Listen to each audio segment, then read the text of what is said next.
अपनी पार्टी की तरफ से मैं संवेदना व्यक्त करता हूं। वहीं इस मामले में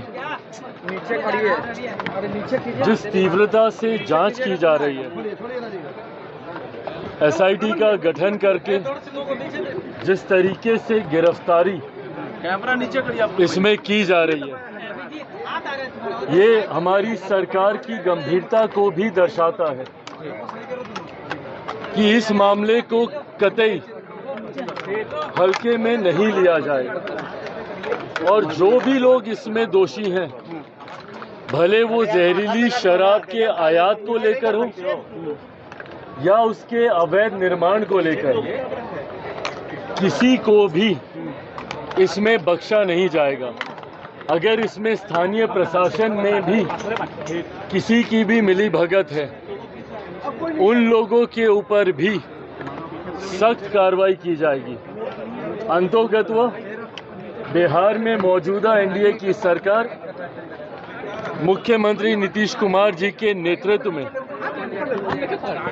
ये जो घटना घटी है, इसको लेकर पूरी गंभीरता से जांच भी की जा रही है और दोषियों के ऊपर कार्रवाई भी की जा रही है ताकि भविष्य में इस तरीके की घटना दोबारा ना घटे।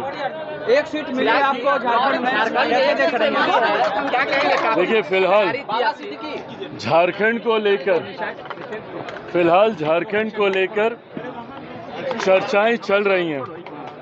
इस वक्त भी जिस वक्त मैं आपसे बातचीत कर रहा हूं, झारखंड के लोक जनशक्ति पार्टी रामविलास के प्रभारी और जमुई के सांसद अरुण भारती जी रांची में ही हैं और सीएम असम हेमंत बिस्वा शर्मा जी वो भी इस वक्त रांची में मौजूद हैं।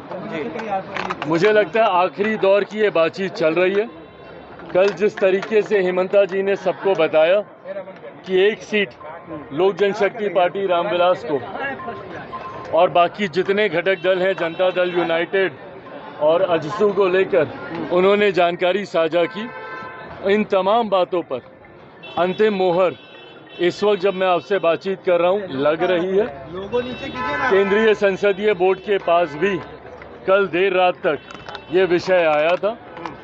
बोर्ड की सहमति के बाद प्रभारी झारखंड अरुण भारती जी इस विषय को लेकर हमारी राज्य इकाई के पास गए हैं। उनसे भी बातचीत हो रही है और गठबंधन के बाकी साथियों से भी बातचीत हो रही है।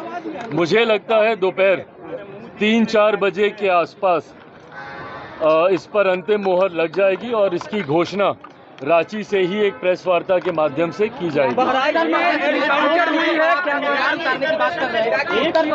सीटों पर उम्मीदवार उतारने की बात कर रहे हैं जहां भाजपा के पहले से सिटिंग कैंडिडेट रहे हैं। ये प्रस्ताव राज्य इकाई के माध्यम से केंद्रीय संसदीय बोर्ड के पास आया था। इस विषय को मैं स्पष्ट कर दूं कि ये जो उत्तर प्रदेश में उपचुनाव में लोक जनशक्ति पार्टी रामविलास चुनाव लड़ेगी, ये बात कल राज्य इकाई के माध्यम से वहां पर कही गई थी। पर ये बात एक प्रस्ताव के तौर पर राज्य इकाई ने केंद्रीय संसदीय बोर्ड के पास भेजा था, जिसको केंद्रीय संसदीय बोर्ड ने अस्वीकार किया है। उत्तर प्रदेश में लोक जनशक्ति पार्टी रामविलास कोई उपचुनाव में चुनाव नहीं लड़ने जा रही है। हम लोग सिर्फ इस चुनाव में झारखंड में हम लोग चुनाव लड़ेंगे। इसके अलावा तमाम उपचुनाव में लोक जनशक्ति पार्टी रामविलास भारतीय जनता पार्टी का मजबूती से समर्थन करेगी। भले वो बिहार का उपचुनाव हो, उत्तर प्रदेश का उपचुनाव हो, महाराष्ट्र में विधानसभा के चुनाव हो, इस चुनाव में हम लोग सिर्फ झारखंड में हम लोग चुनाव लड़ेंगे। बाबा सिद्दीकी की हत्या कर दी गई है। बाबा सिद्दीकी की हत्या कर दी गई है, क्या कहेंगे उस पर? देखिए, ये दुखद घटना है। बाबा सिद्दीकी जी, उनसे मेरा भी पुराना परिचय रहा, उनसे मेरे भी खूबसूरत, मजबूत और पुराने संबंध रहे। ऐसे में उनका जाना मेरे लिए भी एक व्यक्तिगत नुकसान है।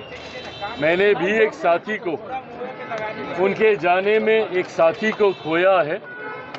ऐसे में मैं उनके परिवार के प्रति अपनी संवेदनाएं प्रकट करता हूं और साथ ही मैं उम्मीद करता हूं कि जल्द से जल्द उनके परिवार को न्याय मिले और दोषियों को कड़ी सजा मिले। मुख्यमंत्री नीतीश कुमार इससे मुझे लगता है केंद्र सरकार और राज्य सरकार भी उनकी सुरक्षा को लेकर चिंतित है। हर संभव कदम उठाए जा रहे हैं ताकि उनकी सुरक्षा में किसी तरीके की कोई चूक न हो। मुख्यमंत्री नीतीश